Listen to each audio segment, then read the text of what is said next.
हरिः ॐ सर्वान् वा एषोऽग्नौ कामान् प्रवेशयति योऽग्नीनन्वादाय व्रतमुपैति स यदनिष्वा प्रयायात् अकामप्रीतायेनं कामानानुप्रयायुः अतेजा अवीर्यस्यात् स जुहुयात् तुभ्यन्ता अङ्गिरस्तमा विश्वाक्ष्वक्षितयः पृथक् अग्ने कामाय येमिरयिति कामानेवास्मिन् ददाति कामप्रीतायेनं कामा अनुप्रयान्ति तेजस्वी वीर्यावान् भवति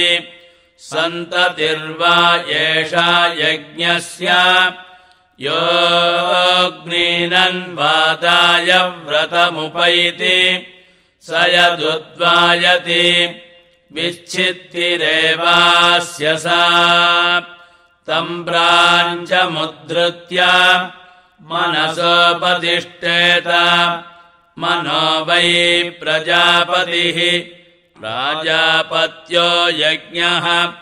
मनसैव यज्ञगं सन्तनोति भूरित्याह भूतो वै प्रजापतिः भूतिमेवोपैति विवा एष इन्द्रियेण वीर्येण ध्यते यस्याहिताग्नेरग्निरपक्षायति यावच्छम्यया प्रविद्येत् यदि तावदपक्षायेत् तगुं संभरेत् इदं तयेकं परवुत एकम् तृतीयेन ज्योतिषा संविशस्व संवेशनस्तनुवैचारुरेधि प्रिये देवानां परमे जनित्रयिति ब्रह्मणैवैनगुं संभरति सैव ततः प्रायश्चिद्दिः यदि बलस्तरामपक्षायेत् अनुप्रयायावस्येत् सो एव ततः प्रायश्चिद्दिः ओषधीर्वा एतस्य पशून्पयः प्रविशति यस्य हविषे वत्सा अपाकृता दयन्ति तानि यद्दुह्यात् यातयाम्ना हविषा यजेत यन्न दुह्यात् यज्ञपरुरन्तर्यात्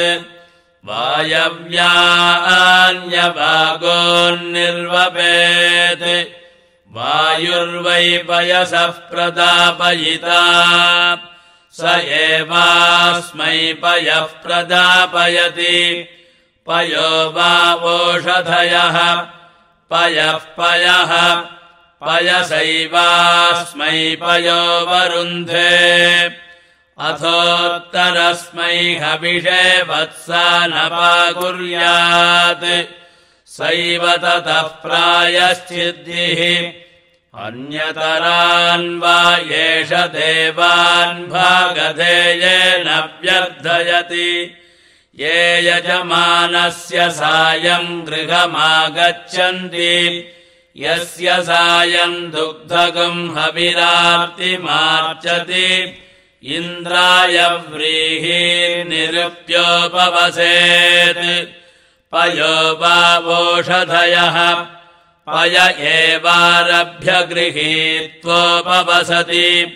यत्प्रातः स्यात् तच्छ्रितं कुर्यात् अथेतर ऐन्द्रः पुरोडासः स्यात् इन्द्रिये एवास्मै समीची ददाति पयो वा ओषधयः पयः पयः पयसैवास्मै पयो वरुन्धे अथोत्तरस्मै हविषे वत्सानपाकुर्यात् सैव ततः प्रायश्चिद्दिः उभयान् वा एष देवान् भागदेयेन व्यर्थयति ये यजमानस्य सायम् च प्रातश्च गृहमागच्छन्ति यस्योभयगम् हविरार्थिमार्चति ऐन्द्रम् पञ्चसरावमोदनम् निर्वपेत् अग्निम् देवतानाम् प्रथमय्यजेत् अग्निमुखा एव देवताः प्रीणाति अग्निम् वा अन्वन्या देवताः इन्द्रमन्वन्याः ता एवोभये प्रीणाति पयो वावोषधयः पयः पयः पयसैवास्मै पयो वरुन्धे अथोत्तरस्मै हविषे वत्सानपाकुर्यात् सैव ततः प्रायश्चिद्दिः अर्धो वा एतस्य यज्ञस्य मीयते यस्य व्रत्येहन्पत्यनालम्बुका भवति तामपरुध्य यजेत सर्वेणैव यज्ञेन यजते तामिष्टोपह्वयेत अमोहमस्मि सा त्वम् द्यौरहम् पृथिवी त्वम् सामाहम् ऋत्वम् तावेहि सम्भवाव सहरेतो ददावहै पुगुंसे पुत्राय वेत्थवै रायस्पोषाय सुप्रजास्त्वाय सुवीर्यायेति अर्ध एवैनामुपह्वयते सैव ततः प्रायश्चिद्दिः यद्विषण्येन जुहुयात् अप्रजा अपसुर्यजमानः स्यात् यदनायतने निनयेत् अनायतनः स्यात्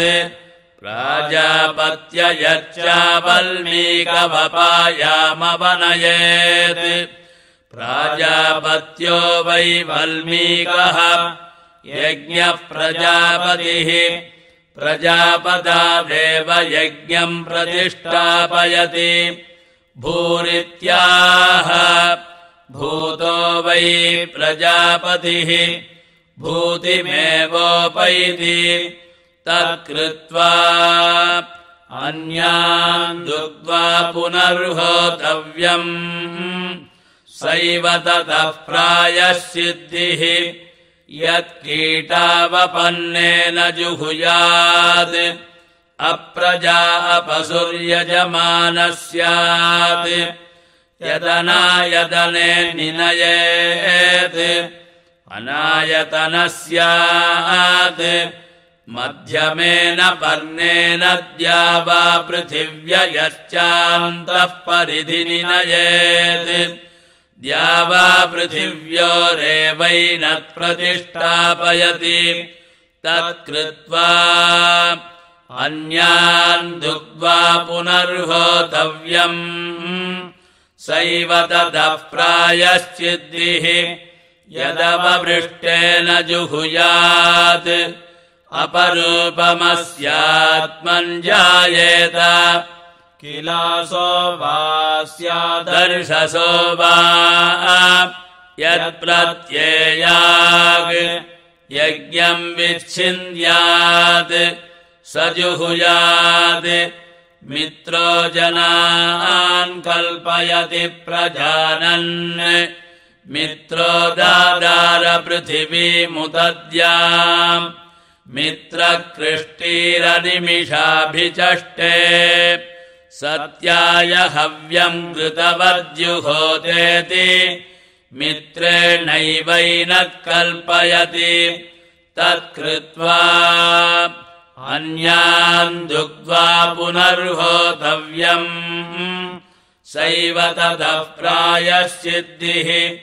यत्पूर्वस्यामाहुत्यागम् हुतायामुत्तराहुतिस्कन्देत् द्विपाद्भिः पशुभिर्यजमानो वृध्येत यदुत्तरयाभिजुहुयात् चतुष्पाद्भिः पशुभिर्यजमानो वृध्येत यत्र वेत्थवनस्पते देवानाम् गुह्यानामानि तत्र हव्यानि गामयेति वानस्पत्ययच्चासमिदमादाय तूष्णीमेव पुनर्जुहुयात् वनस्पतिनैव यज्ञस्यार्ताञ्चाहुतिविधातार तत्कृत्वा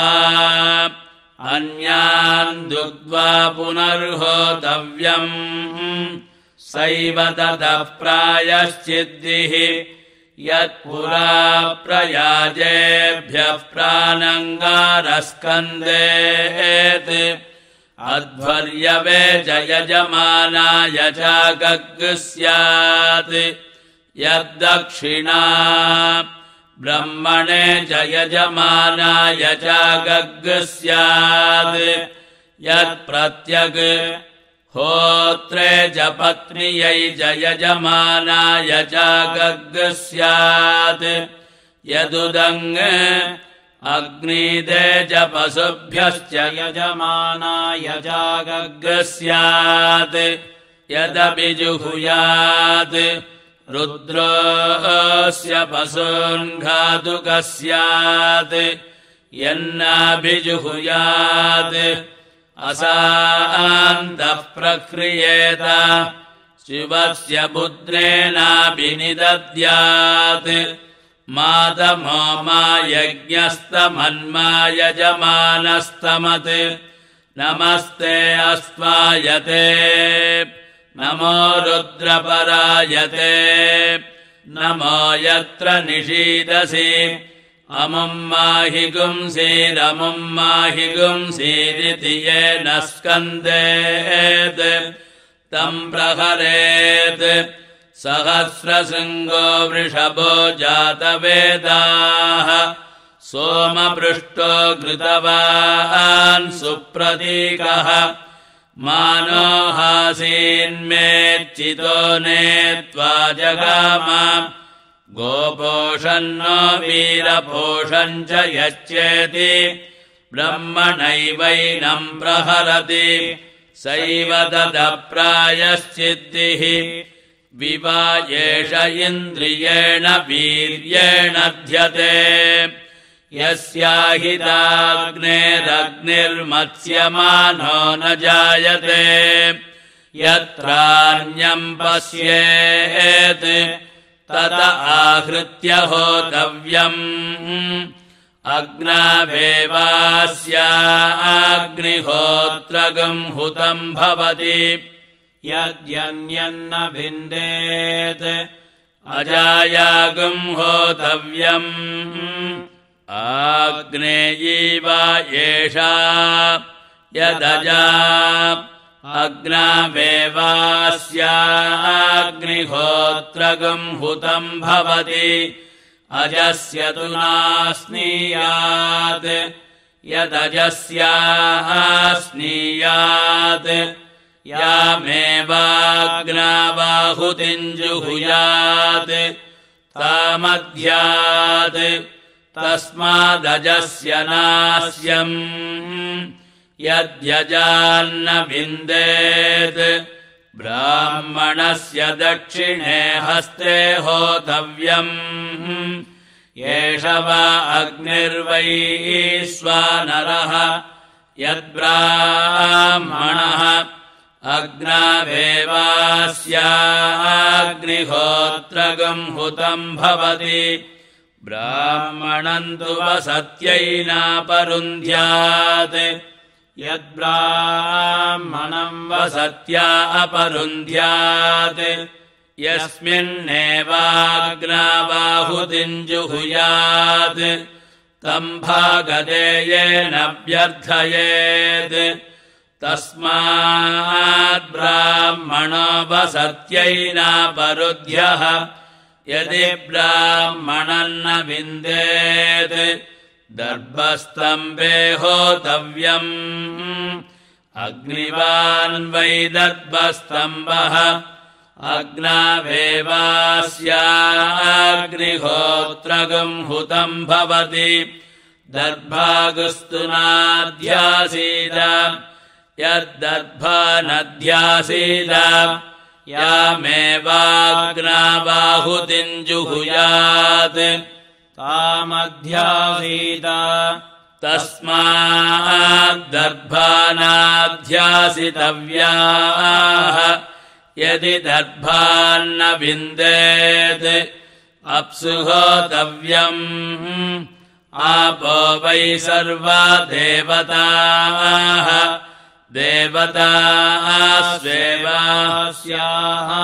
देवतास्वेवास्याग्निहोत्रगम् हुतम् भवति आपस्तु न परिचक्षीत यदापः परिचक्षीत यामेवाप्स्वाहुतिम् जुहुयात् ताम् परिचक्षीत तस्मादापो न परिचक्ष्याः मेध्या सवायेतस्या मेध्या च तनुवौसगम् सृज्येते यस्याहिताग्नेरन्यैरग्निभिरग्नयः सगम् सृज्यन्ते अग्नये विविजये पुरोडासमष्टाकपालम् निर्वपेत् मेध्याम् चैवास्या मेध्याम् च तनुवौ व्यावर्धयति अग्नये व्रतपतये पुरोडासमष्टाकपालम् निर्वपेत् अग्निमेव व्रतपतिग्स्वेन भागधेयेनोपधावति स एवैनम् व्रतमालम्भयति गर्भग्स्रवन्तमगदमकः अग्निरिन्द्रस्त्वष्टा बृहस्पतिः पृथिव्यामवसुश्चोतैतत् नाभिप्राप्नोति निरृतिम् पराजैः रेतो वा एतद्वाजिनमाहिताग्नेः यदग्निहोत्रम् तद्यस्रवेत् रेतोऽस्य वाजिनग्स्रवेत् गर्भग्स्रवन्तमगदमगरित्याह रेत एवास्मिन् वाजिनम् ददाति अग्निरित्याह अग्निर्वैरेतोधाः रेत एव तद्धदाति इन्द्र इत्याह इन्द्रियमेवास्मिन् ददाति त्वष्टेत्याह त्वष्टा वै पशूनाम् मिथुनानागुम् रूपकृत् रूपमेव पशुषु ददाति बृहस्पतिरित्याह ब्रह्म वै देवानाम् बृहस्पतिः ब्रह्मणैवास्मै प्रजाः प्रजनयति पृथिव्यामवसुश्चोतैतदित्याह अस्यामेवैनत्प्रतिष्ठापयति नाभिप्राप्नोति निरृतिम् पराचैरित्याह रक्षसामपहत्यै याः पुरस्तात् प्रस्रवन्ति उपरिष्टात् सर्वतश्च याः ताभिरश्मिपवित्राभिः श्रद्धा यज्ञमारभेत् देवा गातुविदः गातुम् यज्ञाय विन्दत मनसस्पतिना देवेन वादायज्ञप्रयुज्यता तृतीयस्यै दिवः गायत्र्या सोम आभृतः सोमपीताय सन्नयितुम् वकलमन्तरमाददे आपो देवी शुद्धास्था इमा पात्राणि सुन्धत उपातङ्क्याय देवानाम् पर्णवल्कमुत सुन्धत पयो गृहेषु पयो अग्नियासु पयो वत्सेषु पय इन्द्राय हविषेऽध्रियस्व गायत्री पर्णवल्केन पयः सोमम् करोत्विमम् अग्निम् गृह्णामि सुरथयो मयो भूः यमुद्यन्तमारोहति सूर्यमन्ये आदित्यम् ज्योतिषाम् ज्योतिरुत्तमम् स्वो यज्ञाय रमताम् देवताभ्यः वसून् रुद्रानादित्यान् इन्द्रेण सह देवताः ताः पूर्वः परिगृह्णामि स्व आयतने मनीषया इमामूर्जम् पञ्चदशीन् ये प्रविष्टाः तान् देवान् परिगृह्णामि पूर्वः अग्निर्हव्यवाडिहतानावहतु पौर्णमासगुम् हविरितमेषाम् मयि आमावास्यगुम् हविरितमेषाम् मयि अन्तराग्निपशवः देवसगुम् सदमागमन् तान् पूर्वः परिगृह्णामि स्व आयतने मनीषया इह प्रजा विश्वरूपारमन्ताम् अग्निम् गृहपतिमपि संवसानाः ताः पूर्वः परिगृह्णामि स्व आयतने मनीषया इह पशवो विश्वरूपारमन्ताम् अग्निम् गृहपतिमपि संवसानाः तान् पूर्वः परिगृह्णामि स्व आयतने मनीषया अयम् पितॄणामग्निः अवाढव्या पितृभ्य तम् पूर्वः परिगृह्णामि अभिषन्नः पितृङ्करत्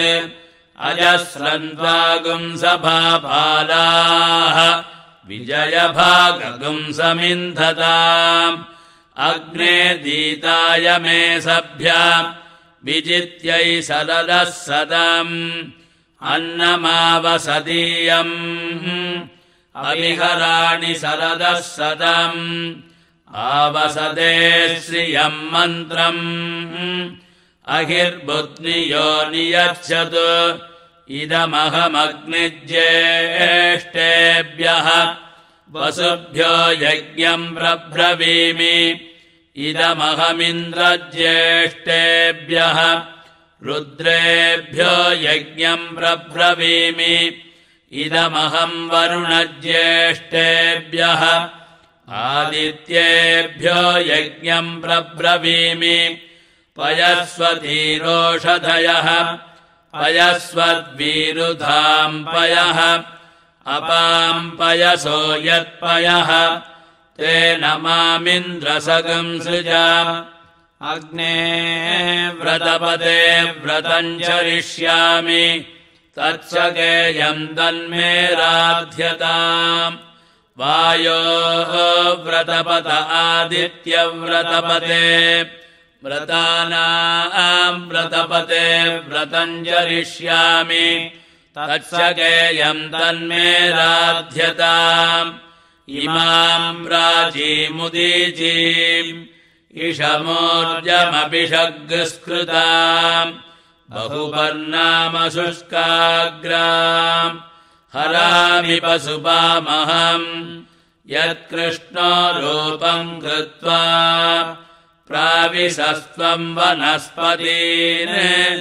ततस्त्वामेकविगुंसतिताम् सम्भरामि सुसम्भृताः त्रीन् परिदीगस्तिस्रस्रमिदः यज्ञायुरनुसञ्चरान् उपवेशम् मे क्षणम् दृष्टिम् सम्भरामि सुसंवृता या जातावोषधयः देवेभ्यः स्त्रियुगम् पुरा तासाम् वर्वराध्यासम् परिस्तरमाहरन् अपाम्येद्यम् यज्ञियम् सदेवगम् शिवमस्तु मे आच्छेत्तावो मारिषम् जीवानि सरदः सदम् अपरिमितानाम् परिमिताः सन्नह्येषु वृतायकम् येनो मानिकाङ्गतमश्च नाहम्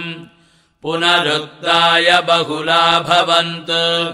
सकृताच्छिन्नम् बर्हिरोर्नामृतु स्योनम् पितृभ्यः स्वाभराम्यहम् अस्मिन् सीदन्तु मे पितरः सोम्याः पितामहा प्रपितामहाश्चानुकैः सह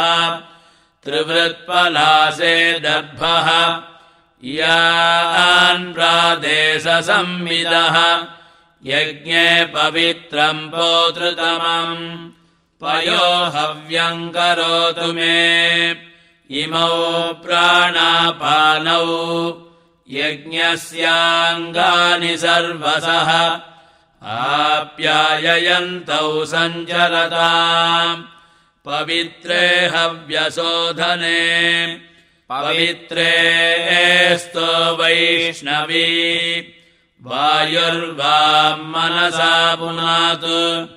अयम् प्राणश्चापानश्च यजमानमपि गच्छताम्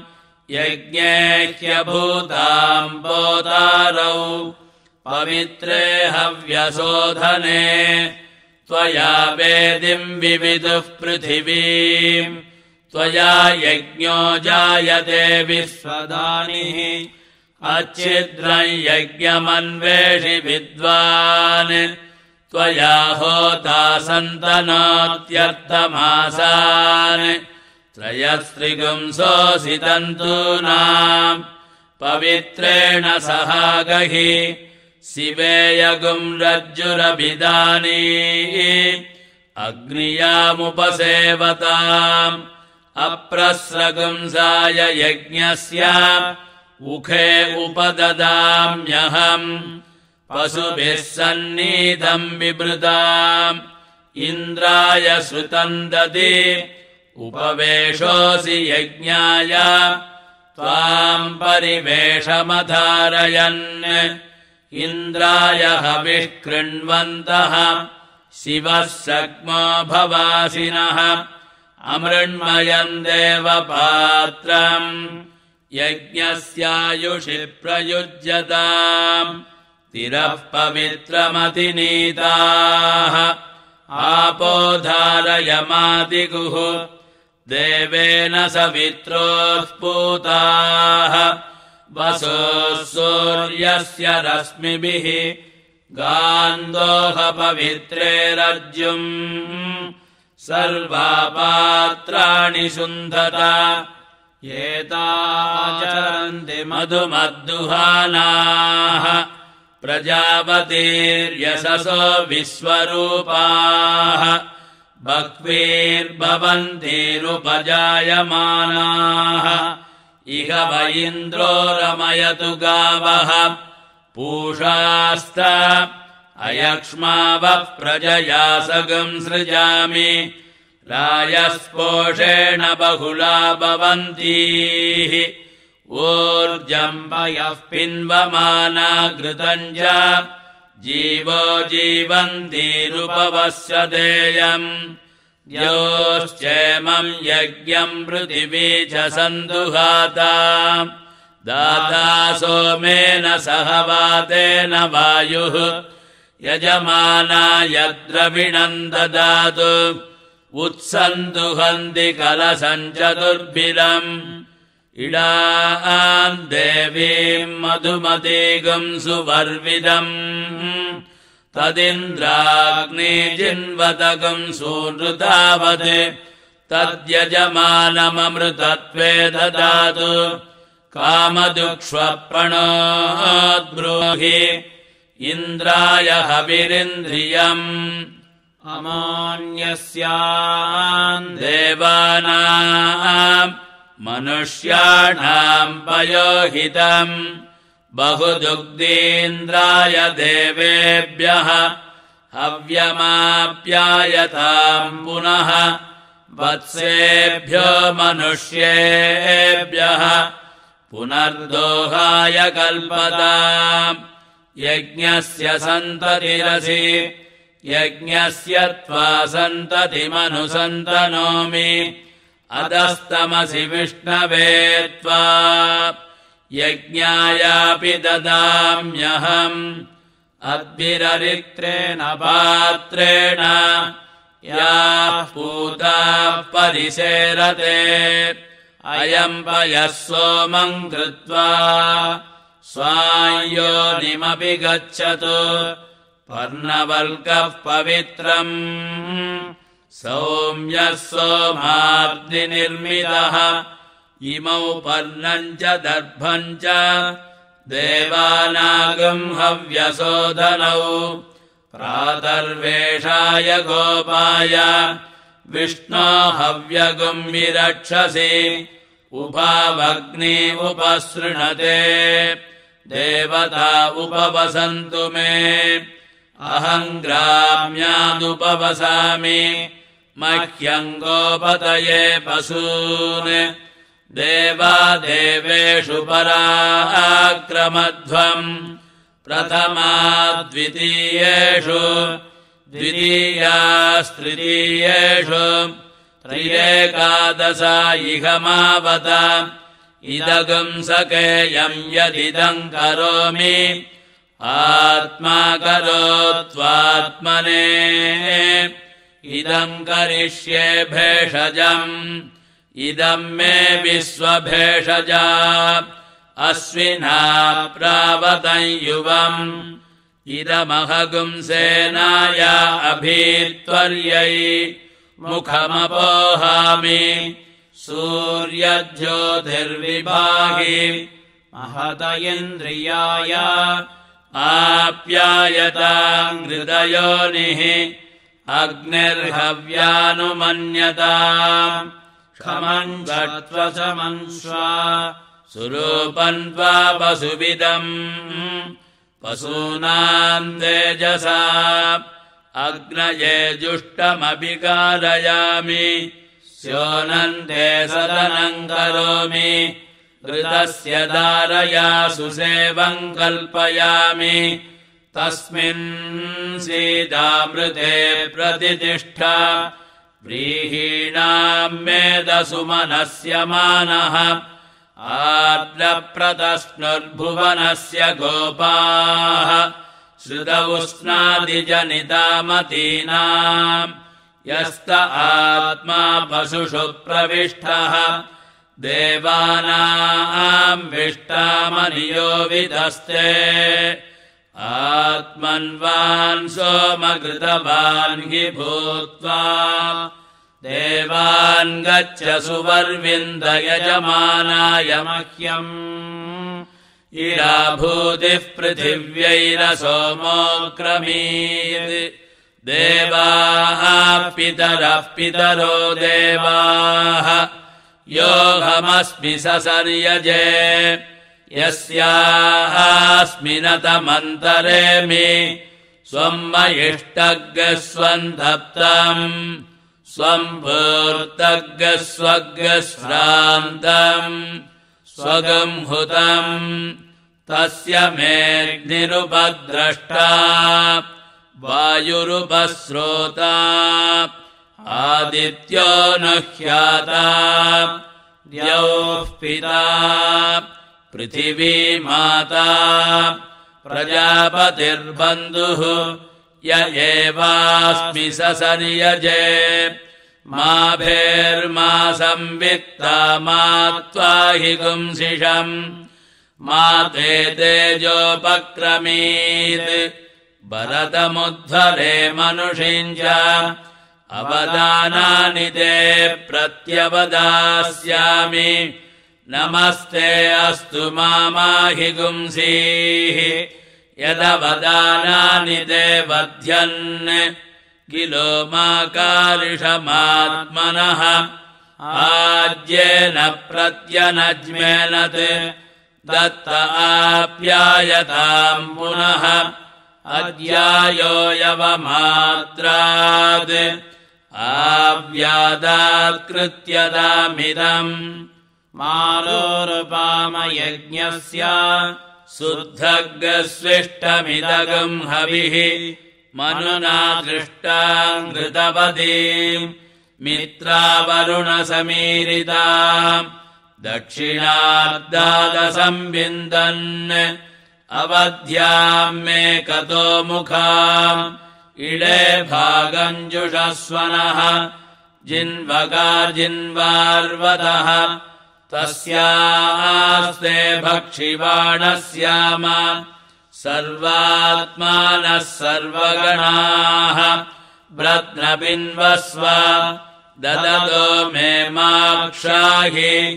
कुर्वतो मे मोपदशत् दिशाम् क्लृप्तिरसि दिशो मे कल्पन्ताम् मे दिशः दैवीश्च मानुषीश्च अहोरात्रे मे कल्पेताम् अर्धमासा मे कल्पन्ताम् मासा मे कल्पन्ताम् ऋतवो मे कल्पन्ताम् संवत्सरो मे कल्पताम् क्लृप्तिरसि कल्पताम् मे आसानान्द्वासापालेभ्यः चतुर्भ्यो अमृतेभ्यः इदम् भूतस्याध्यक्षेभ्यः विधेम हविषा भयम् भजताम् भागीभागम् मा भागो भक्त निरभागम् भजामः अपस्मिन्वा वोषधीर्जिन्व द्विपात्पाहि चतुष्पादव दिवो वृष्टिमेरय ब्राह्मणानामिदगम् हविः सोम्यानागम् सोमपीतिनाम् निर्भक्तो ब्राह्मणः नेहा ब्राह्मणस्यास्ति समन्ताम् बलिर्हविषा घृतेन समादित्यैव सुभिः संहरुद्भिः समिन्द्रेण विश्वेभिर्देवेभिरन्ताम् दिव्यन्नभो गच्छतु यत्स्वाहा इन्द्राणीवा विधवा भूयासम् अदितिरिव सुपुत्रा अस्तूरित्वा गार्हपत्या उपनिषदे सुप्रजास्त्वाय सम्पत्नीपत्या सुकृतेन गच्छताम् यज्ञस्य युक्तौ दुर्यावभूताम् सञ्जानानो विजहतामरातीः दिवि ज्योतिरजरमारभेताम् दशते तनुवो यज्ञयज्ञियाः ताः प्रीणातु यजमानो घृतेन नारिष्टयो प्रशिषमीळमानः देवानाम् दैव्येऽभियजमानो मृतोऽभूत् यम् वाम् देवा अकल्पयन् ऊर्जो भागगम् शतक्रतु एतद्वान्तेन प्रीणानि तेन तृप्यतमगुम्हौ अहम् देवानागम् सुकृतामस्मि लोके ममेदमिष्टन्नमिदुर्भवाति अहम् नारिष्टावनुयजामि विद्वान् यदा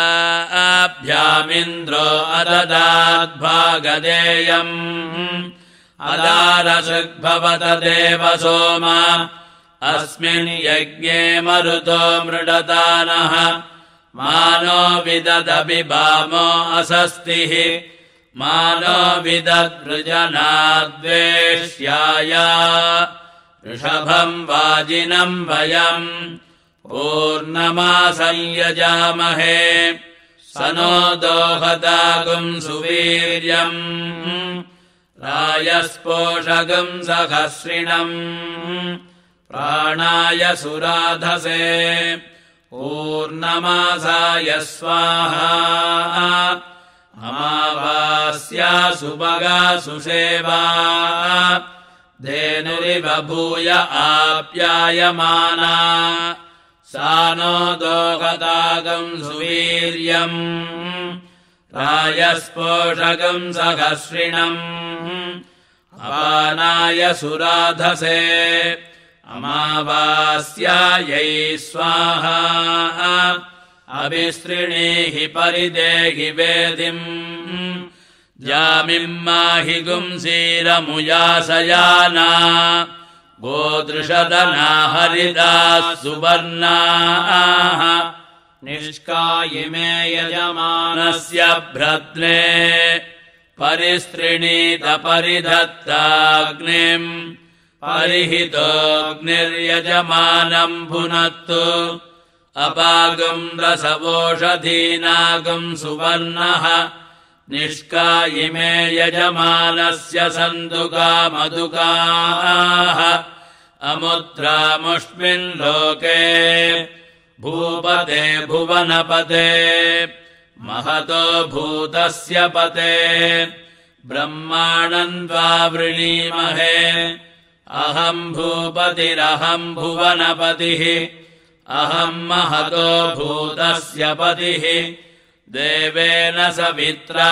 प्रसूत आर्द्विज्यम् करिष्यामि देवसवितरेदम् त्वा वृणते बृहस्पतिम् दैव्यम् ब्रह्माणम् तदहम् मनसे प्रब्रवीमि मनो गायत्र्यै गायत्री तृष्टुभे तृष्टुब्जगत्यै जगत्यनुष्टुभे अनुष्टुः पङ्क्त्यै पङ्क्तिः प्रजापतये प्रजापतिर्विश्वेभ्यो देवेभ्यः विश्वे देवा बृहस्पतये बृहस्पतिर्ब्रह्मणे ब्रह्मभूर्भुवः सुवः बृहस्पतिर्देवानाम् ब्रह्मा अहम् मनुष्याणाम् बृहस्पते यज्ञम् गोपाय इदम् तस्मै हर्यम् करोमि यो वो देवाश्चरति ब्रह्मचर्यम् मेधावी दिक्षु मनसा तपस्वी अन्तर्धूतश्चरति मानुषीषु चतुःशिखण्डायुवतिः सुपेशाः कृतप्रतीका भुवनस्य मध्ये मर्मृज्यमाना महते सौभगाय मह्यम् दुक्ष्वयजमानाय कामान् भूमिर्भूत्वा महिमानम् पुपोष ततो देवी वर्धयते पयागुंसि यज्ञिया यज्ञम् विजयन्ति सञ्च ओषधीराप इह सक्वरीश्च यो माहृदा मनसा यश्च वाचा यो ब्रह्मणा कर्मणा द्वेष्टि देवाः यः श्रुतेन हृदयेनेष्णता च तस्येन्द्रवज्रेण शिरश्चिनद्मि ऊर्णामृतप्रथमानग्रस्योनम् देवेभ्यो जुष्टगुम् सदनाय बर्हिः सुवर्गे लोके यजमानगुम् हि देहि मान्नाकस्य पृष्ठे परमे व्योमन् चतुःशिखण्डायुवतिः सुपेशाः घृतः प्रतीका वयुना निवस्ते सा स्तीर्यमाणा महते सौभगाय सा मे दुक्ष्वयजमानाय कामान् शिवा च मे सग्मा चैति स्योना च मे जुषदा चैति ऊर्जस्वती च मे पयस्वती चैति इषमोर्जम् मे पिन्वस्व ब्रह्मतेजो मे पिन्वस्व क्षत्रमोजो मे पिन्वस्व विषम् पुष्टिम् मे पिन्वस्व आयुरन्नाद्यम् मे पिन्वस्व प्रजान् पशून्मे पिन्वस्व अस्मिन् यज्ञ उपभूय इन्नु मे अधिक्षोभाय परिदीन् ददामि धत्ता दरुणोदरीयान् अग्निर्द्वेषागुंसि निरितोऽनुदातै विच्छिनद्मि विदृदेभ्यागुंसपत्नान् जातान् भ्रातृव्यान् ये च जनिष्यमाणाः विशो यन्त्राभ्याम् विदमान्येनान् अहग्स्वानामुत्तमोऽसानि देवाः विशो यन्त्रेऽनुदमाने अरातिम् विश्वम् भात्मानममतिम् दुर्मरायम् सीदन्ति देवी सुकृतस्य लोके धृतीस्तो विधृती स्वधृती प्राणान्मयि धारयतम् प्रजान्मयि धारयतम् पशून्मयि धारयतम् अयम् प्रस्तर उभयस्य धर्ता धर्ता प्रयाजानामुतानो याजाना सदादारसमिधो विश्वरूपाः तस्मिन् शुचो अध्यासाधयामि आरोहपतो जुहुदेवयानान् यत्र ऋषयः प्रथमजाये पुराणाः हिरण्यपक्षा जिरासंवृताङ्गा वहासिमा सुहृदान्यत्र लोकाः अवाहम् बाधवुपवृदा सपत्नान्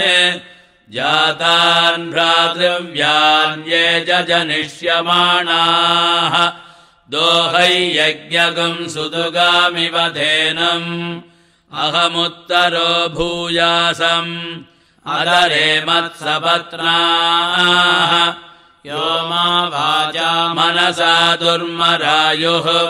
घृतारादीयादभिदासदग्ने इदमस्य चित्तमदरम् ध्रुवायाः अहमुत्तरो भूयासम् अधरे मत्सपत्नाः इषभोऽसि साक्वरः घृताचीनागुम् सूनुः प्रियेण नाम्ना प्रिये सदसि सीद स्यो मे सीद सुषदः पृथिव्या रथये प्रजया पशुभिः सुवर्गे लोके दिवि सीद पृथिव्यामन्तरिक्षे अहमुत्तरो भूयासम् अधरे मत्सपत्नाः यज्ञस्थालीघृतस्य पूर्णा अच्छिन्नपयाः सददारवुत्सः मारुतेन शर्मणा दैव्येन यज्ञोऽसि सर्वतः श्रितः सर्वतो माम् भूतम् भविष्यश्रयताम् शतम् मे सन्त्वाशिषः सहस्रम् मे सन्तु सूनृताः इरावतीः पशुमतीः प्रजापतिरसि सर्वतः श्रितः सर्वतो माम् भूतम् भविष्यश्रयताम् शतम् मे सन्त्वाशिषः सहस्रम् मे सन्तु सूनृताः इरावतीः पशुमतीः इदमिन्द्रियममृतम् वीर्यम् अनेनेन्द्राय वसवो चिकित्सन् तेन देवा अवतोपमा इहेष मूर्जम् यशः सह वोजः सनेयम् श्रुतम् मयि श्रयता यत्पृथिवीमचरत्तत्प्रविष्टम् येनासिञ्जद्बलमिन्द्रे प्रजापतिः इदम् दच्छुक्रम् मधुवाजिनीवते येनोपरिष्टा दधिनोन्महेन्द्रम् दधिमान् दिनोतु अयम् वेदः पृथिवीमन्वविन्दते गुहासतीम् गहने गह्वरेषु स विन्दतु यजमानाय लोकम् अच्छिद्रम् यज्ञम् भूरि कर्मा करोतु अयम् यज्ञः समसदर्दविष्मान्